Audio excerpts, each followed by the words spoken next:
All right, so we finished. It was a corporation victory again. So that's lost again. It was. Didn't really do much close combat, but we did more. And it was kind of fun to play an army where I just okay, I got to go forward. I'm not going to shoot from a distance. Those corporation rifles are very effective at close range. They suck at long range, though. It's only one shot each.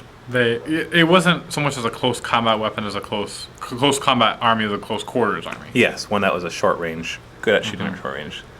So a couple of lucky rolls there allowed me to do really well. But I think the big thing was the smoke grenades. I think that's what we need to talk about the most.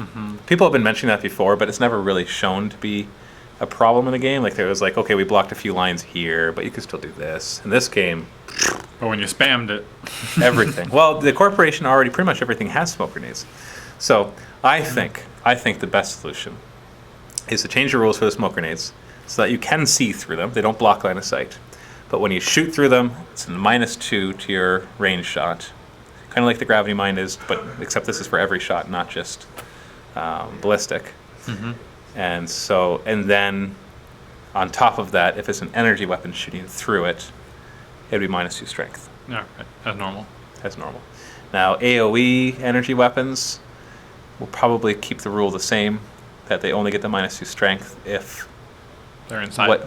What they hit would have benefited from, at least, if what they hit, at least half of them are in the cover. Okay. Because you shoot the Electron Master, for example, if it shoots through and then hits something on the other side, that's when it arcs out all the electricity. Yeah, that's true. So it doesn't make sense for that to have really been decreased. So still make the Electron Master pretty powerful. So I think that would balance it. I think that's the best thing. What do you think?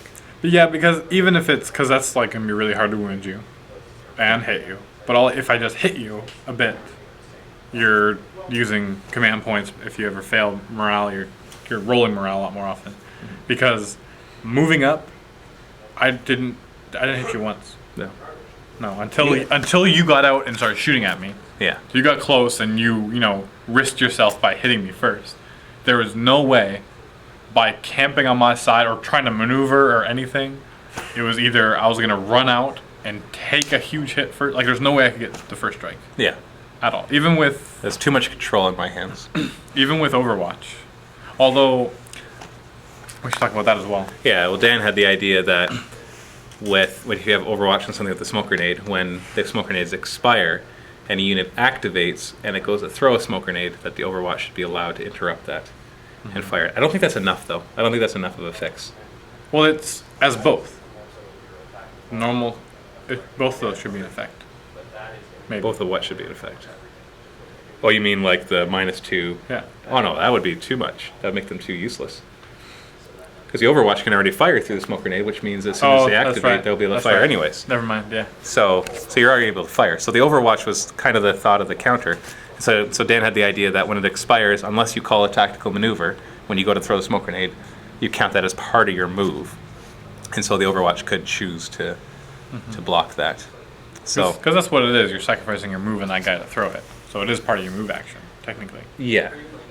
It's arguable because my thought was before the smoke grenade dissipated, they tossed another one. Right. So that was my thought, and both of them can work.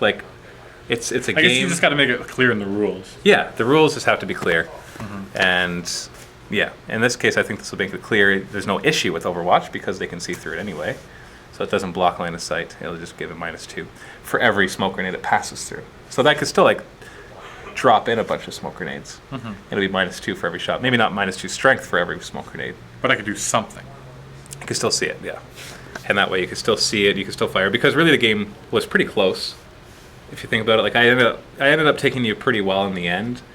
But if you had knocked out 2 or 3 more models early on, then the game would have been much different. So you would have hit me with less strength. I would have had a bit more models, maybe. And then I just made a few errors as well, not being close enough to my commander. I was an inch out. Yeah, well, those are just little errors. So it's just if that big squad in the back still would have been able to function, then you could have done pretty well. Then I still could have fought back even more. Yeah, that's true. You didn't. It's once you get into combat and not so much combat, but get into a firefight rather, both sides inevitably take a lot of damage. Yeah, it's which I hard like. to be one-sided. Which I like. It's very hard to be one-sided. Yeah. But you did get superior jump on me, and you won. Yeah, and because your army would be better at range, especially the longer range you are away, the better you are than I am. It's more long range hurts you more than hurts me. Right. So we can exchange fire at long range, and I'll come out on top. We're going to exchange fire at short range, and it's more even. Well, see, with mine, especially because for me, it's not just the range band issue; it's your armor issue. And since your armor's higher, like I'm wounding you on most of the time on 2s or less, and you're wounding me on 3s or less. Sorry, 4s or less most of the time, because my armor's 2. Oh yeah. And that's a huge difference. I'm wounding you 1/3 of the time, and you're wounding me 2/3 of the time. Or I should say, Xlanthos, the corporation, not you and me so much. And so it's all about the number of hits with the corporation. But at range, it's hard to get a number of hits because you're always trying to beat a really low target. So with your semi-automatic weapons, you could run up, point blank, range it down. Like I can shoot 3 times and no penalty, and potentially get tons and tons of hits. I like that semi-automatic. I think that works really well. I don't feel that that's overpowered. I think the smoke grenades are going to make everything else feel overpowered. It's like, oh, he got to do that? That was so strong. It's like, no, I got to get nice and close to him before he shot me. Right. That's what was too strong. If we had done it the other way, I'd only have maybe 3 guys left, and all of a sudden that's only 9 hits instead of 11 or whatever the greatest thing was. Or it would be less than that because then you get -2 to 2 less to your die roll too. That was the biggest massacre yet in a Dark Potential Yeah, playtest. yeah, you don't often see that. Usually it's like you nick off a guy or 2, and then you hope that they fail morale. Because like always you rate of fire high, and you're like always just like beat by 1. Okay, to get like 3 hits, 2 hits. Yeah. And you're like it never really mattered. And that one just that one double. Double one, and I had to roll 14 or less. On the graph, it's like effectiveness. It's just like it just goes up at the end. Exactly. Oh man. Now the other thing, we didn't ever use combat ready. I don't think it's going to ever be used, to be honest. Well, it's never going to be used unless you have pure combat guys. Like guys that don't shoot. Right. So maybe that's just it. Maybe the jury will have to be out for that rule until we actually get some close. Because maybe with the animal faction, if they're a lot more. It's going to be a while before we have them. Combat Do ready. we want a core mechanic that will barely be used until that comes out? Because we can always just give them a rule that allows them to use their combat. Because anytime that corporation agents could get into combat, they'd it's fire. always better to stop just short and fire at them. That's not completely true because they're strength 6 in combat and strength 5 at range, but they can get rate of fire 3 at range, but 2 attacks in close combat. So close combat would probably be better for them. It's just most of the time I couldn't get them all in. Okay. And so it made more sense for, do I get 2 of them in or do I get 5 of them to fire? Obviously, and that's like a 6-inch difference, which is huge. Yeah. That's like a whole extra turn. Yeah. So it's hard to get them all in the close combat. So that's just it there. And even if I did go combat ready, you just don't go into combat. Yeah. I just shoot Because you. it's not that much worse. See, the only problem is, like, if I'm let's say I brought an all close combat army, like no range capabilities whatsoever, would you still use combat ready? You just shoot me. There'd be very few situations where you just can't see anything.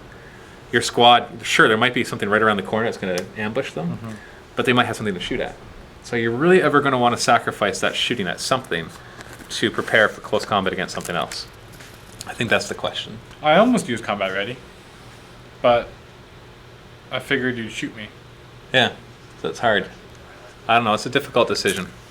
I honestly think that it will be removed eventually. Yeah, there's very, very small. Yeah, Like, I don't think chance that you'd I don't use think it. it's needed. Is what it really comes down to. I'm not going to remove it yet, just because we do need to see more close combat units. But the thing is, the next ones coming out are the reclaimers. Like I could put more close combat corporation guys, but the corporation aren't meant to be a close combat army. They're meant to be a mid-range shooty army. And then the Xlanthos are the long-range shooty, and then the reclaimers are going to be kind of like the Xlanthos, but with their own tricks up their sleeves. Rather than gravity mines going all over the place, they might have some other stuff. It's the salvagers. Salvagers are going to be more close combat. Salvagers are actually going to be a mix. You're going to find they'll be the most versatile. And then the bandits and the animal factions, I picture as being your real close combat armies. So see, the one thing too is that I purposely didn't bring an assassin because I want a pure range, see how well it would work. Again, without the nerfed smoke grenades, so I mean it might be changed a lot.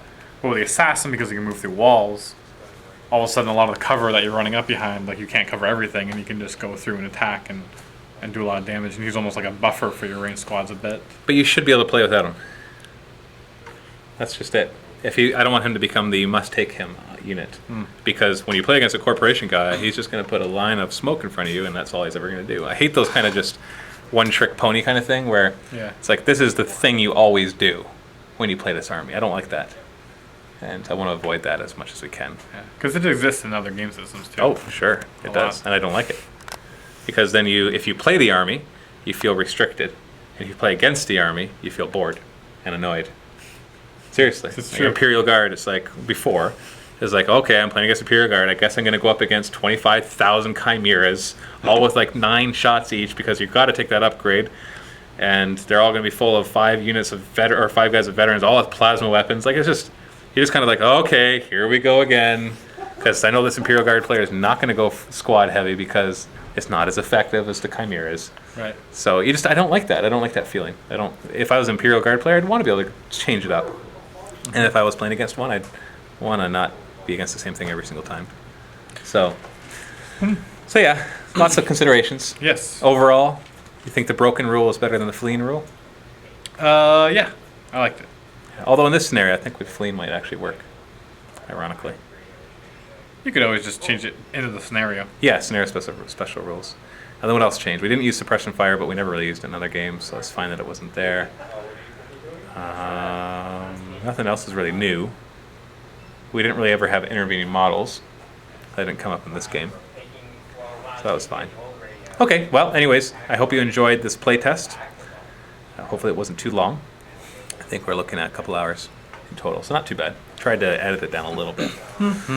So we'll be doing more playtests. Check out the Dark Potential forums at the link below, miniwargaming.com/forum, and join in the conversation, because honestly, a lot of the rules are there because of you guys. We've changed so much since the first edition, since 0.1, I should say. It's really become a different game because of all the feedback we've received. So we do listen, so make sure you do voice your opinion. This is Matthew and Dan from Mini Wargaming. Happy wargaming.